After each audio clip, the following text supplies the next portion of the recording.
నమస్కారం. వనవానికి స్వాగతం. ఈరోజు వార్తలలోని ముఖ్యాంశాలు. పోలవరం జిల్లా రాజవొమ్మంగి మండలంలో పెద్దపులి సంచారం స్థానిక గిరిజనులకు కంటిమీద కునుకు లేకుండా చేస్తోంది. సోమవారం అమ్మిరేకుల కొత్తవీధి గ్రామం సమీపంలోని జీడీ మామిడి తోటలో 2 పశువులపై పులి దాడిచేసి హతమార్చింది. దీంతో చుట్టుపక్కల గ్రామాల ప్రజలు తీవ్ర భయాందోళనలకు గురవుతున్నారు.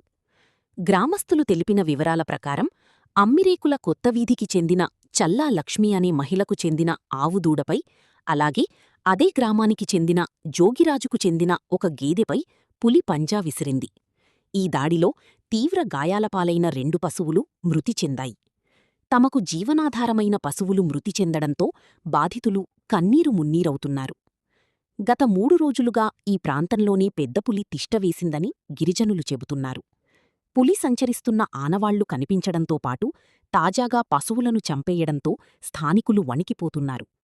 ప్రాణభయంతో పొలాలకు, జీడీ మామిడి తోటలకు వ్యవసాయ పనుల నిమిత్తం వెళ్లాలంటేనే జంకుతున్నారు.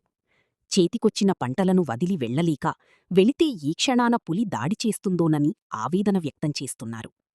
ఈ ఘటనపై అటవీశాఖ, ఫారెస్ట్ అధికారులు తక్షణమే స్పందించాలని గ్రామస్తులు కోరుతున్నారు.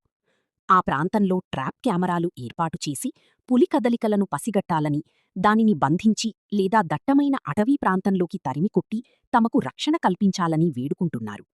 అలాగే పులిదాడిలో పశువులను కోల్పోయిన పేద రైతులకు ప్రభుత్వం తగిన నష్టపరిహారం అందించి ఆదుకోవాలని విజ్ఞప్తి చేస్తున్నారు.